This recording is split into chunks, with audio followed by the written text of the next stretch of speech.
राम ने रावण को मारा, कृष्ण ने कंस को मारा, लेकिन बुद्ध ने अंगुलीमाल को मारा नहीं बल्कि उसे अपना अनुयायी बनाकर उसकी जिंदगी सुधार दी। नमस्कार। आज के टाइम में कुछ लोग भगवान के रूपों में भी डिफरेंस करते हैं और भगवान बुद्ध को भगवान श्री राम और भगवान श्री कृष्ण से भी श्रेष्ठ बताते हैं। और इस बात को प्रूफ करने के लिए वो कहते हैं राम ने रावण को मारा, कृष्ण ने कंस को मारा, लेकिन बुद्ध ने अंगुलीमाल को मारा नहीं बल्कि उसे अपना अनुयायी बनाकर उसकी जिंदगी सुधार दी। पर किसी भी कंक्लूजन पे पहुंचने से पहले जानकारी पूरी होनी चाहिए। रावण और कंस की कहानी तो हम सबको पता है, पर क्या अंगुलीमाल का सच आप जानते हैं?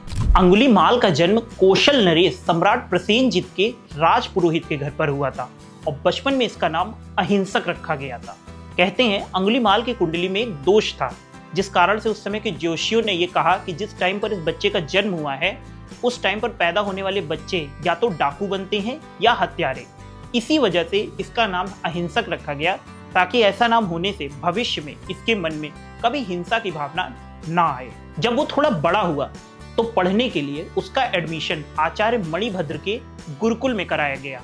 वो पढ़ने में तो अच्छा था ही, साथ ही खेल कूद में भी सबसे आगे रहता था। इसी कारण से आचार्य उसके प्रति विशेष लगाव रखते थे। इतना ही नहीं, वो आचार्य की पत्नी यानी गुरुमाता की भी काम करने में हेल्प कर देता था, जिसकी वजह से गुरुमाता उसे अपने बेटे की तरह प्रेम करती थी। पर उसका हर जगह टॉपर होना और आचार्य और उनकी पत्नी का उसके प्रति विशेष लगाव होना गुरुकुल के अन्य बच्चों को अच्छा नहीं लगा और उन्होंने अहिंसक को हराने के लिए एक षड्यंत्र रचा।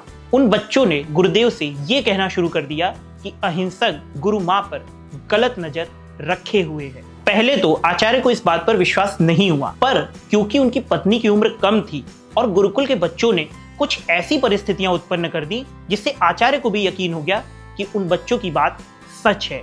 और इसी वजह से आचार्य धीरे धीरे उससे नफरत करने लगे और इसी वजह से अहिंसक को गुरुकुल से निकालने के लिए वो उसकी कठिन से कठिन परीक्षा लेने लगे।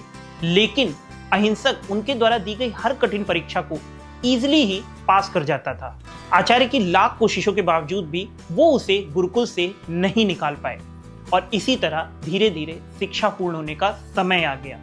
जब सभी बच्चों की शिक्षा पूर्ण हो गई तो उन्होंने सबकी दी हुई गुरुदक्षिणा ग्रहण करी, सिवाय अहिंसक को छोड़कर। अहिंसक के बार बार कहने पर उन्होंने उससे एक ऐसी माला लाकर देने को कही जो उसने 100 लोगों को मारकर उनकी उंगलियों से बनाई हो। ये बात सुनकर पहले तो अहिंसक परेशान हो गया, लेकिन फिर इसे गुरु की आज्ञा मानकर वो डाकू बन गया। उसने श्रावस्ती के जंगल में जाकर अनेक लोगों को मारा और जब भगवान बुद्ध से उसकी भेंट हुई उससे पहले वो 99 लोगों को मार चुका था। पर चूंकि वो एक अच्छा इंसान था, इसीलिए भगवान बुद्ध ने जब उसे समझाया और सच्चाई का सही मार्ग बताया तो उसे ये बातें समझ में आ गई और उसने डाकू जीवन छोड़कर उनका अनुयायी बनकर बौद्ध भिक्षु की तरह अपना शेष जीवन बिताया। इसके अपोजिट अगर हम बात करें रावण की, तो वो अपनी गलती एक्सेप्ट ही नहीं करता था और जो कोई भी उसको समझाने की कोशिश करता वो उसी को अपना दुश्मन मानता था। जैसे जब उसके भाई विभीषण जी ने उसे समझाया तो उसने उन्हें ही अपने राज्य से निकलवा दिया। हनुमान जी ने भी जब उसे समझाने की कोशिश की तो उसने उन्हें ही नुकसान पहुंचाना चाहा। इसके अलावा कुंभकर्ण, मंदोदरी, यहाँ तक कि उसके खुद के बेटे इंद्रजीत ने भी उसे यही समझाया था कि ये भगवान है और इनसे दुश्मनी मत लो। यही हाल कंस का भी था और उसने भी अपने पिता को इसी वजह से जेल में बंद करवा दिया था क्योंकि वो उसे गलत रास्ते पर जाने के लिए मना कर रहे थे। और दुर्योधन का तो कहना ही क्या, उसने तो साक्षात भगवान को ही बंदी बनाने की कोशिश की थी। इसलिए हमें भगवान के रूपों में डिफरेंस ना करके उनमें डिफरेंस ढूंढने चाहिए जिनका उन्होंने या तो सुधार किया या उद्धार किया। Thank you.